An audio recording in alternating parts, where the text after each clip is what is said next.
Since trading for OG Anunoby, the Knicks are 9-2, and that stretch includes some pretty big wins against teams like the Wolves and 76ers at full strength. Of course, you can point to a plethora of factors, like Brunson and Randall leading the charge, Isaiah Hartenstein's impressive play since becoming a starter, but it all comes back to OG, whose play on both ends of the floor has taken this team to another level. The first thing you have to talk about is his defense, more specifically his switchability. On this one, he's matched up with Tyrese Maxey at the point of attack, makes himself skinny over the top of a screen to stay glued, and recovers to get back in front of a drive. That's not an easy thing to do. And it's crazy because earlier in that same game, he found himself defending Joel Embiid in isolation, where he also found a way to hold his own. They're more than comfortable throwing him on bigs to defend in the post when it's needed, and in these spots, he isn't just not a mismatch, he's legitimately really good.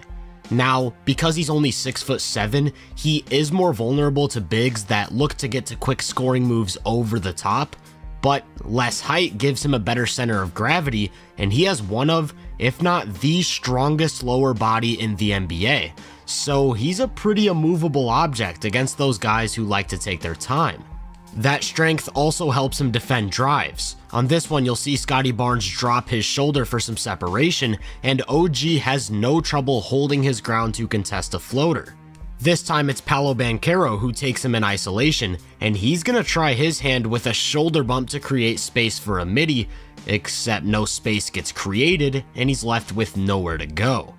OG pairs his strength with incredible understanding of angles, so he's able to just completely smother attackers. He only leaves Kyrie with an angle to attack baseline and positions his body to shut off the middle. Then Kyrie goes to a little bump spinning jumper, but once again, no separation. That understanding of angles also helps him get around screens. This play starts with a corner dribble handoff for Barrett to turn the corner off of 2 picks, and watch as OG just glides his way under both before cutting off a drive and swiping down at the ball. I'd say he's a pretty good screen navigator. He can get caught at times, but usually he's able to recover and still make his presence known thanks to some freakish length. I mentioned he's 6'7".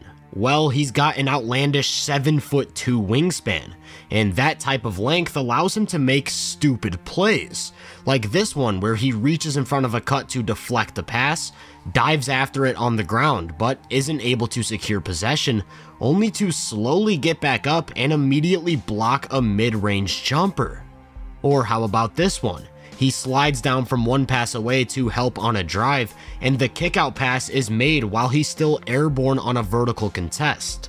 Yet, he's still able to recover to the perimeter and get a hand on the three-point attempt.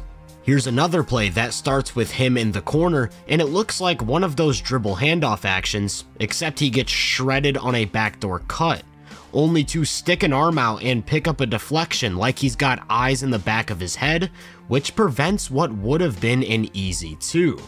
With the length, he's got some of the sharpest hands you'll find in this league, and sometimes you'll wonder how in the world he's doing the things that he does, but I guess there's a reason he led the league in steals last year. So you've got the length, incredible hands, he also has great instincts as a helper, so you'll have a lot of plays like this where he slides down to tag a roller or cutter and pokes the ball right out. He's especially disruptive around the nail. Barnes tries to attack the middle on a drive, but with OG there, that lane simply doesn't exist. Here's another one that starts with him at the nail, and this time he actually misses on his swipe at the ball, only to continue following Jalen Green all the way to the restricted area, just being a complete menace. Another thing you'll see him do is make great reads on the backline. This allows the Knicks to run some more aggressive coverages against the pick and roll, knowing that they have a guy who's capable of sliding down and doing that. He actually provides somewhat of a vertical presence at the rim. Here's one that starts with the Knicks putting 2 on the ball, and again he's going to rotate down from the weak side, this time sending away the roller's dunk attempt.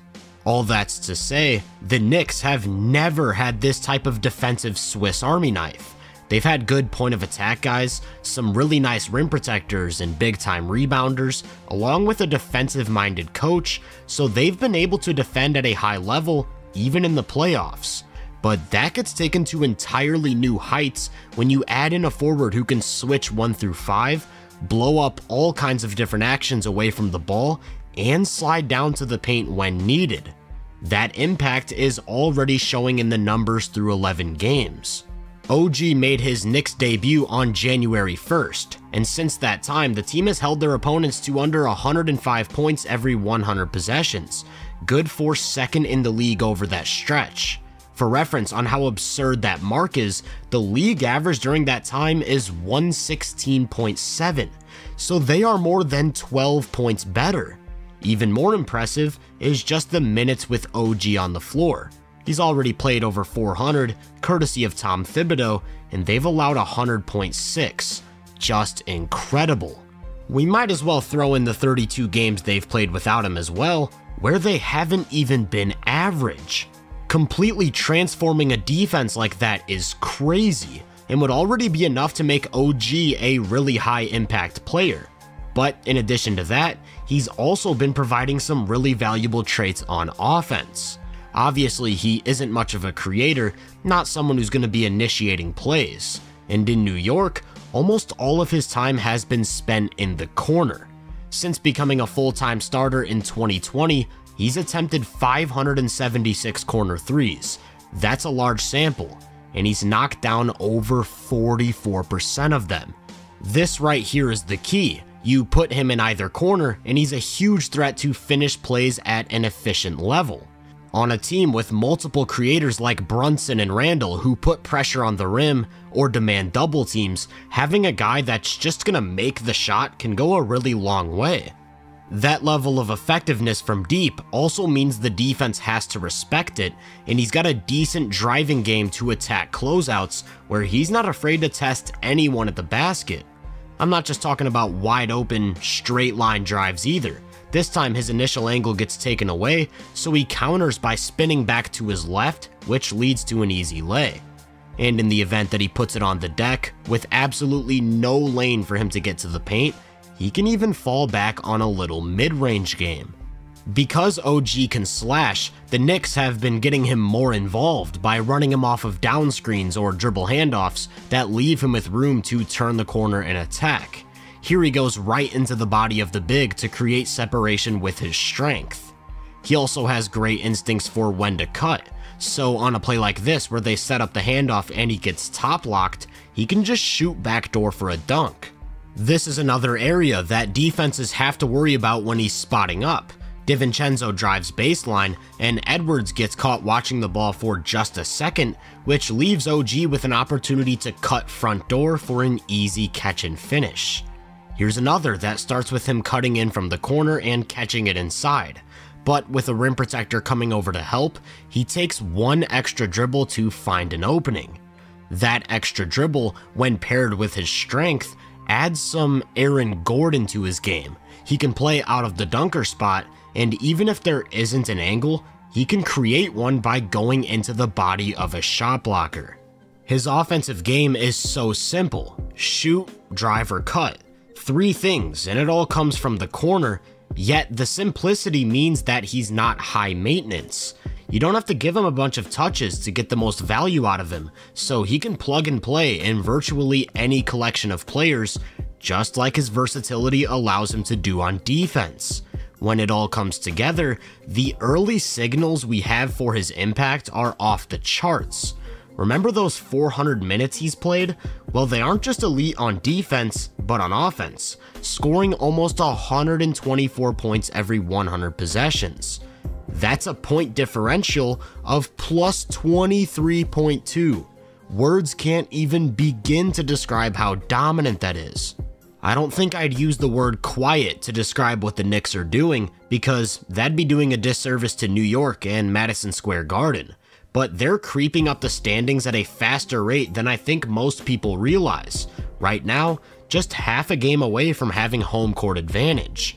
Not that they weren't already good, but adding this caliber of defender who doesn't take away from your offense really does move the needle, and they look like a different animal right now. If you enjoyed this breakdown, make sure to drop a like, subscribe, and turn my post notifications on to be first on more content. If you're interested in my more in-depth research, make sure to check out my website and social media profiles. You can find those links in the description. Feel free to let me know down in the comments what you think of OG. As always, I hope you all have a great day, and I'll catch you guys in the next one.